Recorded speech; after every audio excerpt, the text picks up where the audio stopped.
IFSCA graded 2025 notification was expected to be released by the end of July, but it has not.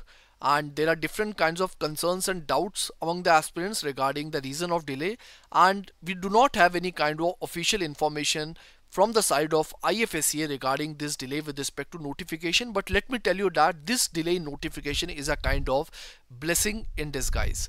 Why I'm saying so, you will come to know very soon, and it is going to be very helpful for those aspirants who are preparing, who are targeting this particular exam. We will see all these things as a part of this video, but let me tell you that basically EduTap is providing a huge discount over its different types of courses, and in order to avail the discount, for example, if you're preparing for regulatory bodies examination, you can avail the discount of 74% by using this coupon code 1time74.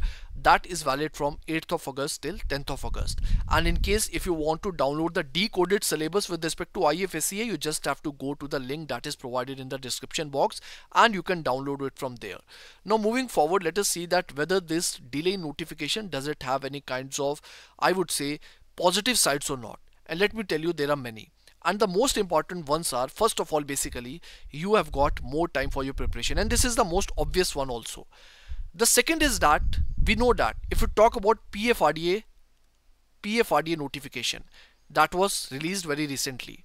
Now the thing is that the PFRDA exam is going to be happen in the month of September, and if IFSCA notification was also released in the month of July only, then what would have happened? There was a huge probability that this IFSCA would have got clashed with PFRDA. Fine. Now even if the dates are not getting clashed precisely, but the thing is that even if the exam maybe is happening in first week of September and the second is happening in third week of September, you have very limited time to prepare for both these examinations, because we know that there is a large number of syllabus with respect to both these examinations, that is PFRDA and IFSCA, that is overlapping, no doubt regarding that.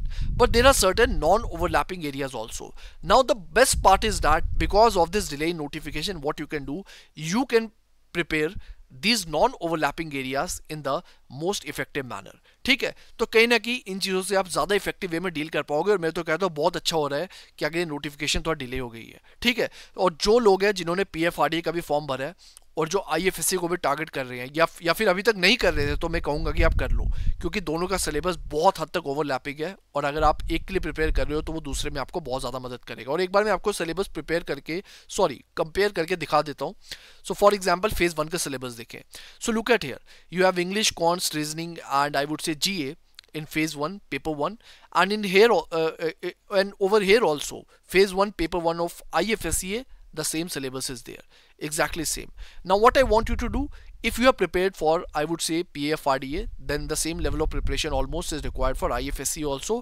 But what I want you to do, apart from this, I want you to go through the PYQs also and give some mock test papers also with respect to this individual examination, and that should suffice. और in case अगर आप RBI जैसे exam के लिए prepare कर रहे हैं, फिर तो ये आपके लिए बहुत ईजी हो जाएगा, क्योंकि RBI का जो लेवल है इन दोनों एग्जाम के फेज 1 के लेवल से ऊपर है. तो वो अगर आपने प्रिपेयर किया अच्छे से, तो यहाँ पर आप ऑटोमेटिकली प्रिपेयर्ड ही हो. बस थोड़ा सा PYQs देख लेना एक अच्छे कॉन्फिडेंस के लिए, और कुछ मॉक टेस्ट पेपर सॉल्व कर लेना. अपार्ट फ्रॉम डैट, अगर मैं पेपर 2 की बात करूं, तो पेपर 2 जो है वहां पर आपको कुछ ऐसे एरियाज दिखेंगे जो नॉन ओवरलैपिंग में, बट आई वुड से कि 90% ऑफ द सिलेबस जो है वो ओवरलैपिंग ही है विद रिस्पेक्ट टू फेज 1. कैसे? For example here also you have commerce, accountancy, management, finance, costing, company act, economics and pension sector. अब ये जो एरियाज है आप PFRDA के लिए पढ़ रहे हो, इनको आपको डिटेल में पढ़ना पड़ेगा. सुपरफिशियल प्रिपरेशन यहाँ नहीं चलेगी. क्यों? क्योंकि यही वो एरियाज है जो आपको फेज 2 के लिए भी प्रिपेयर करनी है. एग्जैक्टली सेम सिलेबस है पेपर 2 के लिए, paper 2 as a part of phase 2. ठीक है, तो पेपर 2 चाहे फेज 1 को, फेज 2 को या फिर फेज 2 का सिलेबस सेम है, और हमें पता है कि जो फेज 2 है वो बहुत इंपॉर्टेंट रोल प्ले करेगा आपकी मेरिट लिस्ट में. Fine, your name in the merit list in order to decide your rank. तो कोई रीजन नहीं है आपके पास कि आप इसे सुपरफिशियली पढ़े, आपको इसको डिटेल में पढ़ना ही पड़ेगा. और वन टाइम इन्वेस्टमेंट कीजिए कि आप जब एक बार ही पढ़ रहे हैं तो आप फेज 1 के लिए प्रिपेयर करो, फेज 2 के लिए प्रिपेयर करो, PFRDA के लिए, and the job is done. और यही प्रिपरेशन आपकी IFSC में भी काम आ जाएगी. वाई? बिकॉज यहाँ पर भी आपको दिख जाएगा बेसिकली आई वुड से मैनेजमेंट, ठीक है, कॉस्टिंग, अकाउंटेंसी, कॉमर्स, यही चीजें आपको यहाँ पर भी मिल रही है. उसके अलावा कुछ छोटे एरियाज है इजी हैं पर बहुत छोटे हैं, फाइन, जो नॉन ओवरलैपिंग है। फॉर एग्जांपल यहाँ पर आपको दिखेगा सोशल डेवलपमेंट भी दिया, economics and social development. Social development आपको पीएफआरडीए में नहीं मिलता है, बट यहाँ पर है। बट ये वही सोशल डेवलपमेंट जो आप आरबीआई नाबार्ड में प्रिपेयर करते हो, और बहुत छोटा सिलेबस है। एक बार नोटिफिकेशन डाउनलोड करके सिलेबस देख लेना कि सोशल डेवलपमेंट के अंडर उन्होंने क्या क्या दिया है। For example sustainable development, inclusion, poverty, demographics, these are the things that are there, and go through the PYQs, you will get a very good idea। उसके अलावा कुछ ये छोटे मोटे टॉपिक्स है कि इंडियन इकोनॉमी, 5 ईयर प्लान, ठीक है, सेंट्रल गवर्नमेंट इनिशिएटिव्स या स्कीम्स, ये तो आप बाय द वे प्रिपेयर करते ही हो हर एग्जाम के लिए। तो बस इतना ही एरिया, और इसीलिए मैं कह रहा हूँ कि मोर देन 90% ऑफ द जो सिलेबस है वो ओवरलैपिंग है with respect two phase 1।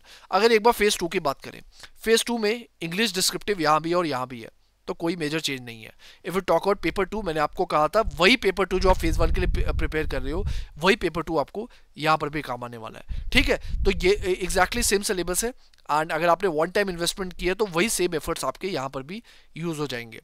If you talk about IFSCA, यहाँ पर आपको थोड़ा एक्स्ट्रा एफर्ट डालना होगा, क्योंकि यहाँ पर कुछ कंपोनेंट्स है जो बहुत ही IFSCA स्पेसिफिक है, जैसे कि IFSCA एक्ट, ठीक है। बजट और इकोनॉमिक सर्वे तो ऑफ कोर्स आप कोई भी एग्जाम के लिए प्रिपेयर करते हो वो कवर करना ही पड़ता है, तो क्योंकि करंट अफेयर का भी पार्ट है ये, तो ये तो आप एनीवेज कवर करोगे ही करोगे, तो यहाँ पर भी आपको वो कवर करना ही है। उसके बाद बैंकिंग का पार्ट है, वही आरबीआई वाली बैंकिंग यहाँ पर भी है, बट अगर आपने आरबीआई या नाबार्ड जैसे एग्जाम की प्रिपरेशन नहीं किया, आप डायरेक्टली IFSC में आ रहे हो, तब भी बैंकिंग डूएबल है। ऐसा नहीं है कि बहुत ज़्यादा कुछ रॉकेट साइंस है। अगर इसकी आपको डिटेल्ड अंडरस्टैंडिंग देखनी है कि क्या क्या कवर करना चाहिए, इंपॉर्टेंट एरियाज कौन से है, तो एक अलग वीडियो भी अपलोडेड है यूट्यूब पे, you can go through that video also, which will tell you the decoded syllabus of IFSCA and how to go about each and every component।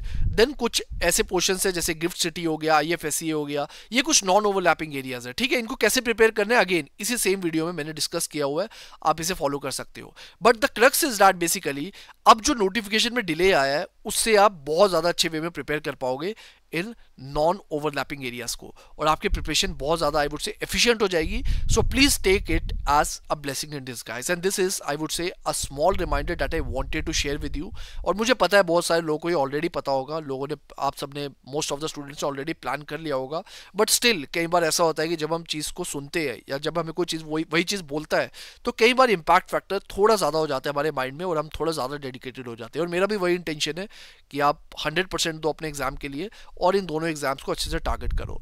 Fine, so that is it. और अगर कुछ और हो जो मैंने discuss नहीं किया, definitely you can write your question, your query as a part of the comment box. I would love to answer all your queries, and this is basically the discount coupon that you can use in case you have forgotten, right?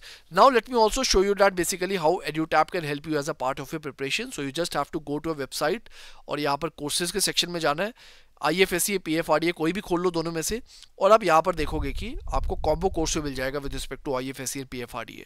तो ये combo course का भी आप use कर सकते हो, that can definitely help you to make your preparation more efficient। if it suits you, you can definitely check it out। अगर आपको लगता है आप सेल्फ स्टडी कर सकते हो, वो भी कोई बुरी बात नहीं है, जो भी आपको अच्छा लगता है वो करो, जो मैटर करता है वो है वो आपकी selection. Fine, so that is it, and thank you so much and all the best.